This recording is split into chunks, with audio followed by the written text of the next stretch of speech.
Hello. Okay, so the Epstein files are, of course, big in the news right now. Everyone wants to make comments on them. I'm not going to, in the sense that most people are.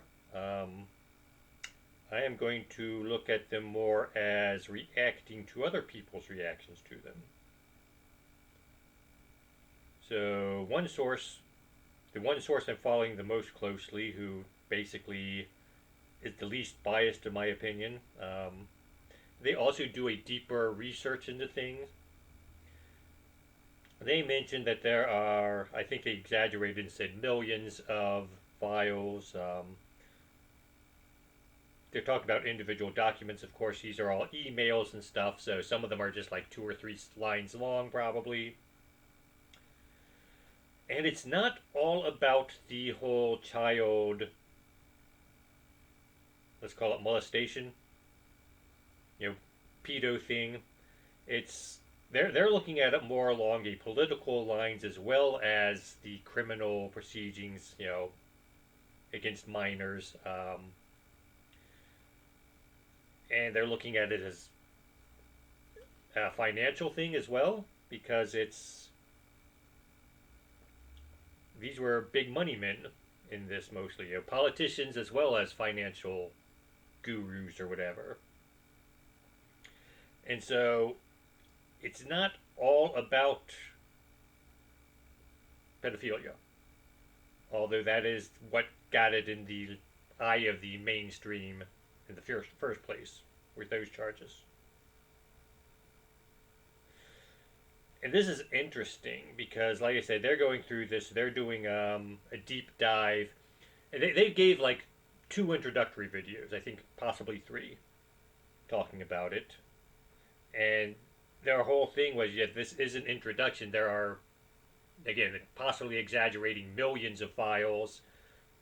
Have to go through them all. Have to look at connections between people. In the meantime, everyone else is commenting on it. And I mean, there have been quote unquote journalists coming out and saying, well, the Epstein files are actually boring. And I say quote unquote there because it's like there's more going on here than just the whole child sex trafficking thing. And if you're interested in what's really going on, you won't say it's boring until you've actually looked through it all. And you might find, oh, this is bigger than we thought. But no, most people seem to want to go in, and they're people are upset that it's not a list of, hey Jeff, I'm coming to the island, can I have a 15-year-old whatever ready for me? Or it's not a list of kinks. It's not a list of who did what to who. And that's what's upsetting a lot of people about it. And some people are, well, why don't we have trials going on now? Well, we don't have trials going on now, at least not here in the U.S., because there are a lot of files. You know, whether it's actual millions or not, I don't know. But if you want to prosecute someone, you're supposed to have your case ready before you take them to court. And there are ways to add evidence after the fact, but it's the process of discovery basically. It's saying, look, this witness lied to us, but when he took the stand yesterday, he said such and such, which proved he lied to us. If he had told us the truth in the first place, we would have taken this line of investigation. So we want to now add stuff to our evidence or witnesses or whatever, because we just now found out about something that this guy lied about.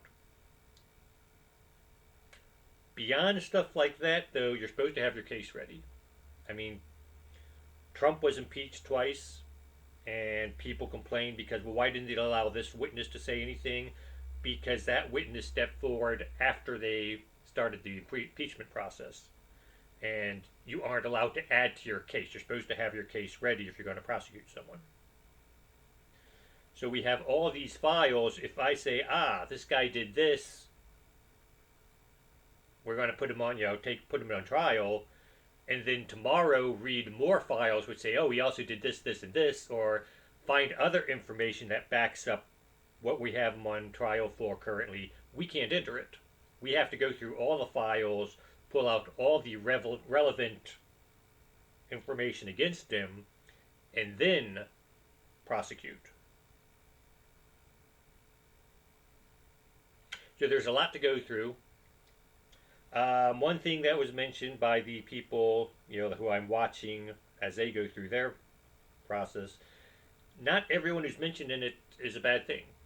I mean, these files were, as much as anything else, they were people, emailing as using email as social media, and so there'd be things like, who do you think's going to win the Grammys, and they would list people's names, or you're having a party, you should get this entertainment. There are a lot of celebrities never even met Epstein, but they're talked about. Why? Because they were using this emails as social media in effect.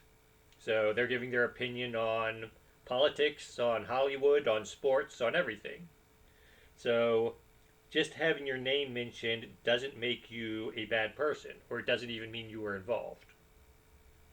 The first step would be who is actually sending emails back and forth. They're the ones you got to look at closely. And just having your name mentioned could just be a side incidental thing. Which isn't to say there weren't people not on the email list who were showing up at parties and doing weird stuff they shouldn't be doing. Now, again, the biggest thing, which here in America we're sort of ignoring, was there was a lot of insider trading going on as well. And there was the British ambassador to the United States gave a lot of information to Epstein he shouldn't have, and Epstein made money off it.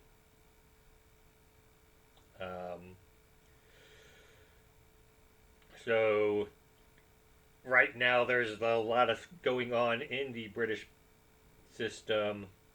Did you know about this actual question about, to the Prime Minister? This guy is your man. Did you actually know he was a pedophile? To which, to his credit, Keir Starmer came out and said yes. And he's currently, or last I heard, he was the Prime Minister. There's currently calls going for him to resign based on this. Now, that said, obviously, if there are calls going for him to resign instead of actually prosecuting him, you would think his name doesn't appear in the files. Or at least, like I said, they might have talked about him, but he wasn't actually an active person in them, apparently. So, again, he's got that much going for him, too. Although I don't like his politics, he apparently wasn't as in deep on any of this stuff. Now, but there's that. There's the whole idea of finance going on and the large amounts of money being shifted about. Now, here's the one question no one seemed to ask is why were they using teenage girls for this stuff? And there has been several speculations that the intelligence community of at least one country was in on this. And what do? You get pictures of some guy with a underage girl, and now you have a source of information. Or you release the pictures. And so there's that aspect of it. Because why didn't he just get regular adults to entertain his friends? And I mean, other thing, an adult would have charged more. Obviously, a teenager, it's like, oh yeah, come to my island. You can spend the afternoon on the beach, and then I want you to entertain at a party. And they didn't quite know what entertainment meant the first few times, maybe, or so. But at the same time, these were very rich people, So it's not like they couldn't have afforded adults. So again, I'm that leaves lends credence to the idea that the intelligence community was behind this at some point, because we're basically getting information to use against other people later. We can release information if you don't give us this information that we want. And the information we're going to release is going to have the public coming after you, as they are currently doing. A lot of people who seem upset about, again, most people, they're still looking at it as the underage girl thing. Most people doing this, they only want information about the party that they don't support, apparently. And this is coming from my own social media and stuff. I'm watching people post things. Why isn't this going on? It's like, well, all of your questions are targeting the politics of or the people on the side that you don't support. My Republican friends are like, why aren't they going after the Democrats? My Democrat friends are like, why aren't they going after the Republicans? And my answer is, shouldn't you be concerned about all of them? So, like I said, I haven't gone through the files. I haven't even tried to look them up because there are so many of them. This is the thing to go through, just listening to people who are actually going through them, as opposed to just making random comments online. There are a lot of them. If I were to go through them, I would have to first off print them all out, because trying to go through them on the screen and jumping from screen to screen and looking, comparing stuff, I don't do that very well. I prefer to have stuff printed out and solid where I can actually read them. I would need basically a big warehouse.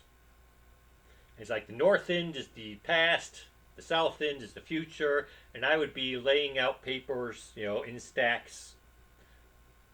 This email was sent on this date. This email was sent. So we'd have a line of that going like north to south. Then east to west, I'd be having stacks of papers of, okay, this person was involved in this conversation. And so breaking it down, because again, the files themselves, they aren't all about one crime. They're all about several different crimes, which are just sort of interrelated by these same people. Or even different people. My name, if it appeared in the Epstein files, would just mean that me and Jeffrey Epstein talked about one thing. Might have been illegal, might have been illegal. But it doesn't mean I talked about the other 50 illegal things he had going on.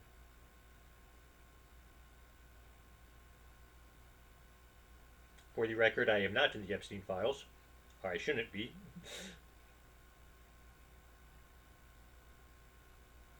Now, so I would have this large warehouse with stacks of papers, and even then I would have like post-it notes on stacks saying, look at this stack over here for more details on whatever.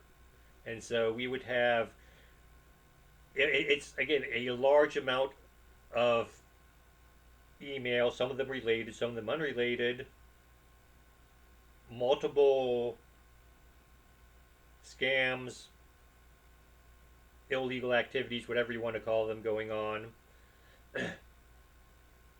And just sorting them all out would be, that would take time. And then once you have them sorted, you have to start reading them more in detail. And so the thing I would like, you have the conspiracy theorist in the movies, and he's got his wall with all the newspaper clippings and pieces of string going around and connecting things. That's sort of what the Epstein files are like. Or in order to understand them, that's what you would have to look at it like. The difference is the conspiracy theorist, all his newspaper clippings come from, all sorts of different sources. Whereas the Epstein files, it's one source. This was all his stuff. So to say there's a conspiracy going on with the Epstein files, or that there were, you could make your conspiracy theory wall all from the same source. It will be very believable that yes, there was conspiracies going on. That's it. Like I said, I'm not planning on making any other videos about the Epstein files. I am going to my following them is going to be on one or two sources which I know do their research better, and it's their job to do this sort of research, rather than following memes or following the one the newspaper who thinks it's boring just because it's not all about the pedophilia ring going on, or it's going to be people who look at all aspects of it, who have shown a level of intelligence in their past reporting, and who basically I trust more than most news sources or most people. They don't have their own axe to grind.